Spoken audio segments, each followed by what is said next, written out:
Hoy pasamos a la tercera parte del sistema respiratorio. Ya dejamos atrás las vías respiratorias superiores, que son las que más típicamente presentan patologías. Ahora pasamos a las vías respiratorias inferiores, que están compuestas por la laringe, donde se encuentran las cuerdas vocales, la tráquea, que es una estructura cartilaginosa, los bronquios, que dividen el aire hacia los dos pulmones, bronquiolos, que son estructuras más pequeñas, y los alveolos, que ya es la porción terminal del sistema respiratorio.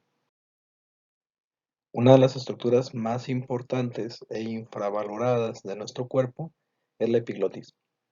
Yo creo que si alguien se preguntara si la epiglotis es un órgano importante para vivir, la mayoría diría que es la epiglotis. ¿Por qué? Pues porque ni siquiera la tomamos en consideración. Pero esa estructura que se puede observar aquí en la imagen, básicamente es un cartílago que actúa de forma como si fuera un sube y baja. Normalmente está en posición recta levantada y esto permite el flujo del aire hacia los pulmones. Mientras nosotros estemos respirando nada más, entonces la epiglotis no ocupa descender. Pero cuando nosotros deglutimos, ya sea para pasar saliva o para pasar el bolo alimenticio, automáticamente la epiglotis desciende, tapa la tráquea, y esto hace que el bolo alimenticio pase directamente hacia el sistema digestivo, o sea, hacia el esófago. Si observamos la imagen, podemos notar que de forma anterior, o sea, más hacia la parte externa del cuerpo, encontramos la tráquea, y de porción más posterior se encuentra el esófago. Entonces, la función de la epiglotis es extremadamente importante para nuestra vida. ¿Por qué? Porque si no existiera la epiglotis y yo me tomo un vaso de agua, la mitad del agua se iría hacia el estómago y la otra mitad del agua se iría hacia los pulmones. Entonces es una estructura que la necesitamos completamente para poder sobrevivir. La función del epiglotis, pues básicamente es obstruir o tapar el paso del bolo alimenticio de la comida en el momento de la deglución. De hecho, es muy probable que en algún momento de nuestras vidas nos hayamos cuenta de cómo funciona nuestra epiglotis, porque si a veces sentimos que estamos comiendo y se nos queda un cuerpo extraño en la garganta, o un poquito más abajo de la garganta, nosotros tenemos que toser, toser, toser, hasta que podamos arrojar este cuerpo extraño fuera de nuestro cuerpo. Y esto nos mantiene vivos. Obviamente, esto toma mucha importancia, por ejemplo, cuando a un paciente requiere ser sondeado para poder ser alimentado o requiere ser intubado. ¿Por qué? Porque ese es el punto más importante donde el médico, al colocar la sonda, tiene que decidir por cuál de los conductos tiene que descender. Si yo quiero alimentar a un paciente, pues entonces yo tengo que vigilar que la sonda baje directamente hacia el esófago. Y si quiero intubar a un paciente, pues entonces requiero que cruce la epiglotis para que esta cánula baje hacia la tráquea. Entonces la epiglotis es una estructura extremadamente importante para evitar la broncoaspiración. La laringe es una estructura que se encuentra situado a nivel de nuestro cuello, justamente entre la faringe y la tráquea. La laringe se encuentra a la altura de la tercera a sexta vértebra cervical, o sea, tal cual constituye parte de la estructura que corresponde al cuello. La laringe está formado por cartílagos, y el cartílago más representativo es el cartílago tiroides. El cartílago tiroides es lo que conocemos como manzana de Adán. El cartílago tiroides es esta estructura que yo puedo tocar en mi cuello, tiene forma como de escudo, y el cartílago tiroides se denomina así porque justamente inferior a esta estructura está el órgano que se llama tiroides. La tiroides es muy importante para nuestro control metabólico. La tiroides regula a qué velocidad trabaja mi organismo. Las personas que tienen hipertiroidismo, o sea, un exceso en la función de la tiroides, su cuerpo trabaja demasiado rápido. Quiere decir que si esta persona, por así decirlo, consumiera 1500 calorías, su cuerpo de todas maneras las gasta, y por lo tanto son personas que tienen mucha dificultad para subir de peso. Las personas que son hipotiroideas, su cuerpo no gasta esta cantidad de calorías. Por lo tanto, por lo general son personas que tienden hacia la obesidad. Una de las estructuras más importantes que se encuentra dentro de la laringe son las cuerdas vocales. Cuerdas vocales, no bucales, porque no son de la boca, son de la voz. Las cuerdas vocales, cuando vibran, van a producir este fenómeno que es la fonación. Entonces, una persona que quiera aprender a cantar, pues obviamente es muy importante que sepa controlar el flujo de aire a través de su laringe para que las cuerdas vocales vibren.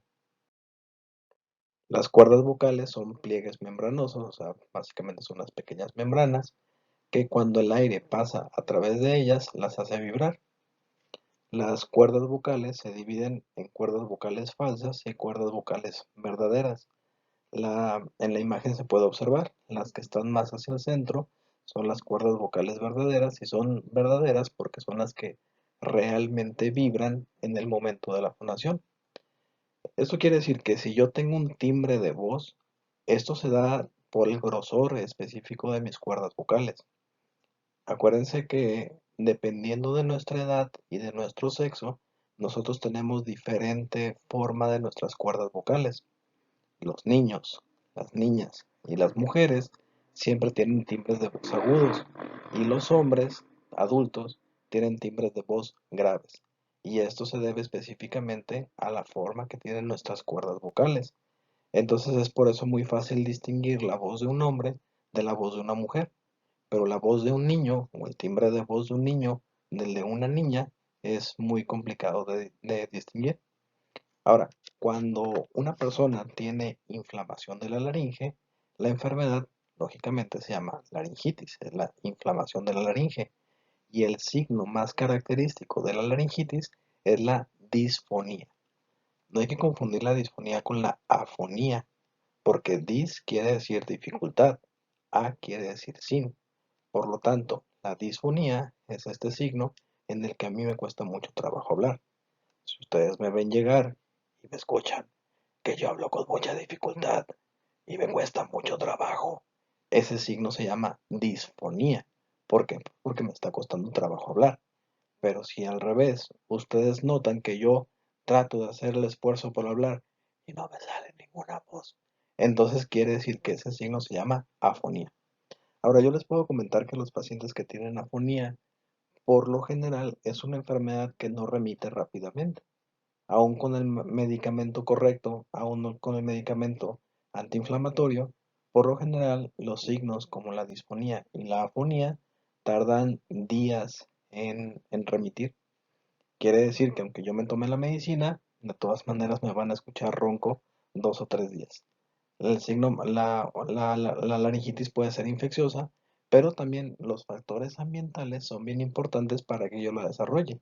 ¿Por qué? Porque si yo me expongo mucho al frío o a la contaminación, fácilmente podría desarrollar la laringitis. La última estructura que nos corresponde ver ahora es la tráquea. La tráquea es un conducto cartilaginoso que mide aproximadamente 12 centímetros de longitud. Ahora, ya estamos entrando propiamente a la región del tórax. La tráquea se encuentra por delante del esófago.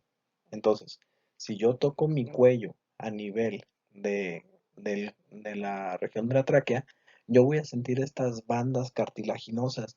Yo puedo tocar mi cuello y notar dónde empieza el cartílago tiroides, la manzana de Adán, que se me olvidó comentarles, es más prominente en los hombres que en las mujeres, porque al ser el tono de voz más grave, las cuerdas vocales requieren más espacio. Por lo tanto, este cartílago es más grande y por eso se le llama manzana de Adán, porque se supone que corresponde a una porción de los hombres. Los cartílagos que corresponden a la tráquea, uno pensaría que son circulares completamente, y no es cierto, tienen forma de U. Entonces quiere decir que estas son estructuras en forma de herradura, y por la parte de atrás de esta herradura pasa directamente el esófago. Entonces, cuando yo como alimentos muy irritantes o cuando yo como pedazos muy grandes de comida, yo puedo sentir una obstrucción en la parte de atrás de la tráquea, que corresponde específicamente a la inflamación del esófago. La función que tiene la tráquea es que el aire pueda fluir fácilmente hacia los bronquios. Entonces, Esto me dice por qué específicamente la tráquea tiene que ser de cartílago. ¿Por qué la tráquea no es de músculo? Ah, bueno, porque si la tráquea fuera una estructura muscular, entonces tú me podrías apretar el cuello y fácilmente cortarías el flujo de aire. Incluso si la tráquea fuera de piel, entonces yo al dormir chueco, al dormir con el cuello recogido, en flexión, automáticamente el flujo de aire cesaría. Entonces yo me podría ahogar simplemente por dormir en una postura incorrecta. ¿Y por qué la tráquea no puede ser de hueso?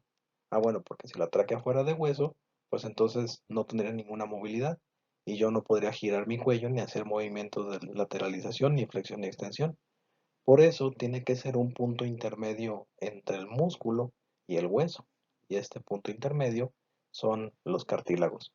Por eso son pequeños segmentos, por eso son pequeñas banditas, por eso son como anillitos, porque esto le permite tener flexibilidad.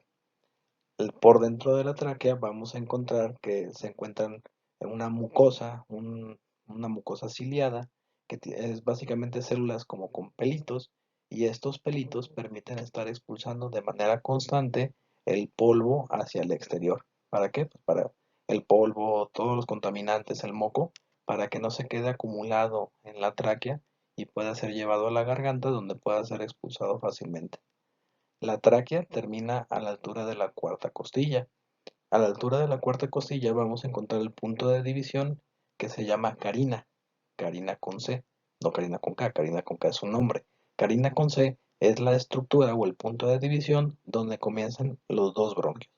Pero bueno, ya los bronquios los veremos en el siguiente tema. Muy sencillita, muy básica de lo que son la primera etapa de las vías respiratorias inferiores. Obviamente hay patologías que corresponden a esta sección, obviamente hay muchísima más información, pero pues yo trato de hacerlo ligero y sencillo y entendible. Si tienen dudas, pues ahora que con mucho gusto yo se las resuelvo. Nos vemos mañana, que tengan un bonito día.